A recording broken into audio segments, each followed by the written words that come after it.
Welcome to the Get Published podcast, sponsored by Brodie Consulting Group.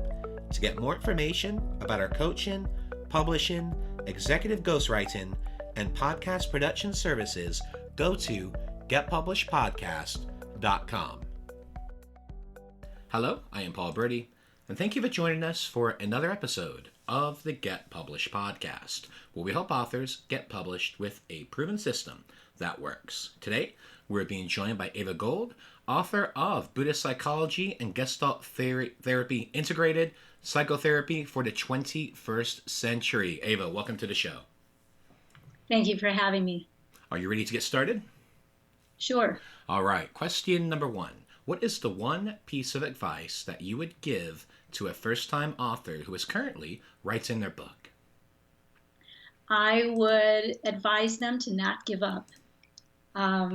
I think that from my experience, writing can be hard, can be challenging, especially the process of rewriting and revision often, and it requires a certain amount of patience, requires not expecting to get things necessarily right or perfect on the first draft. And in that process, I think, when we run into challenges, it can feel daunting. So it can help to take on smaller, manageable pieces of a larger project, or if we're stuck at a particular point, to leave that piece for the time being and go on to something that feels more manageable at that moment. Also really important to get support, whether it's from other writers, from colleagues, readers who can give feedback and encouragement or critique, a good editor. My co-author and I know this is unusual, but my co-author and I spent about 12 years on our book before we were ready to publish it. So it's important to enjoy and appreciate the writing process itself and the learning in that, even as you hold that end goal of a finished book and publication. And what do you feel is the hardest part about getting published? Well, for us, the initial, we looked into different publishers and talked to a lot of professional colleagues about their experience with publishers, and we ultimately decided the best option for us was the self-publishing. So that was a really steep learning curve, and the blessing about that was that we did work with a self-publishing consultant who walked us through a lot of the process and offered a lot of resources. But putting that whole thing together is really a lot of work to try to do on your own. She did help us with organizing a timeline, but working with the book designer, the cover designer, an indexer, editors, all of that, and then walking through the whole process of actually getting the book up and available through Amazon and Ingram Spark. So there's a lot to learn there, and I would advise that people who don't have to do that on their own, and that it's really helpful to get assistance with that process. Well, let's talk about marketing. So please share a marketing strategy that you have used in your book launch that has worked well.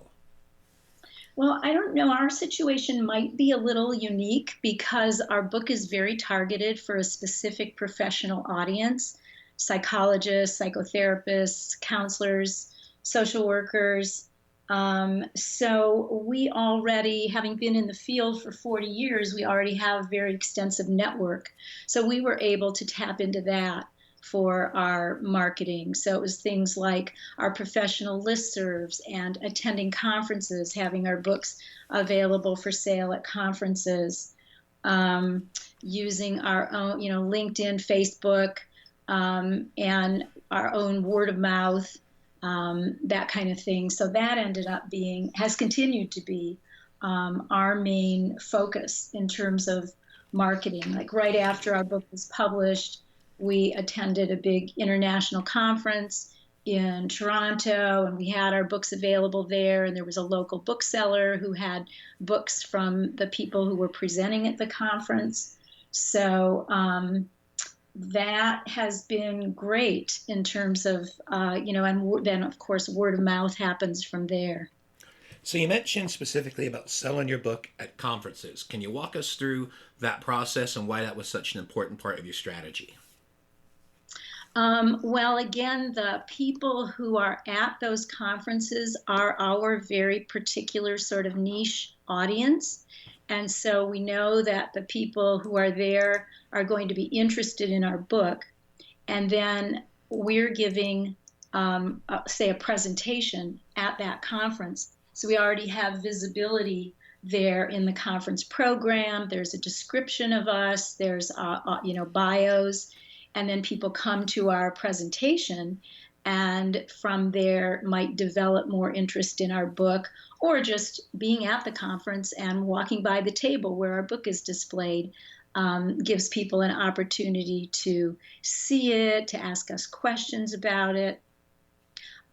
So in my field, that becomes a really useful and important place to go, even though, the conference may only be 300 people, but you don't know what happens from there. For example, at the last conference, one of our colleagues who's from Italy made an offer to translate our book into Italian and have it published through her publishing company in Italy. So that was a contact that we made through being at that conference. Well, speaking of books, I'd like to know what is your favorite book and what was the number one thing that you learned from it? Well, I don't have any one. I mean, I'm sure a lot of people say that I don't have any one favorite of all time book, but my most recent favorite book is Richard Powers' The Overstory. And it's a brilliant novel with beautiful writing and amazingly drawn characters. But also, one of the reasons I thought of it in terms of your question about what have you learned is that it teaches through the story, it teaches so much about the natural world, about our interconnection with the natural world, with trees specifically, and about how we are interdependent with the natural world. And I think that that's a particularly timely lesson for us right now, as we know that we're sort of endangering our own survival by not paying attention to that interconnection and the importance of it.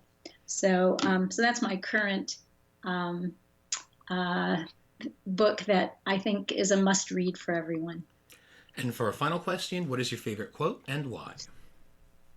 That one is, and I'm not sure that this is the exact quote, but it's I've heard it in different forms, but it's a quote from Albert Einstein.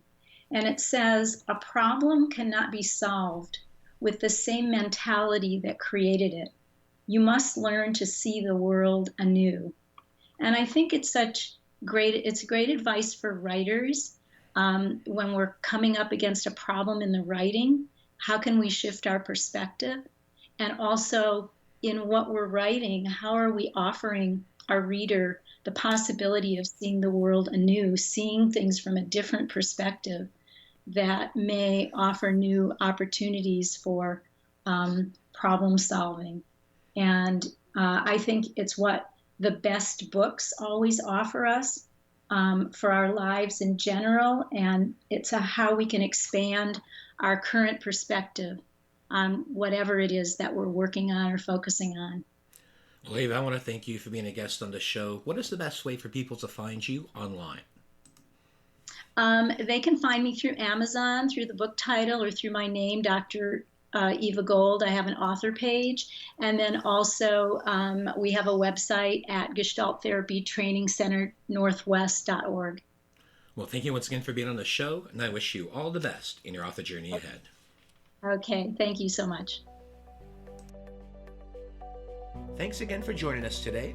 To learn more about how you can be featured in our brand new Get Published business book, go to getpublishedpodcast.com.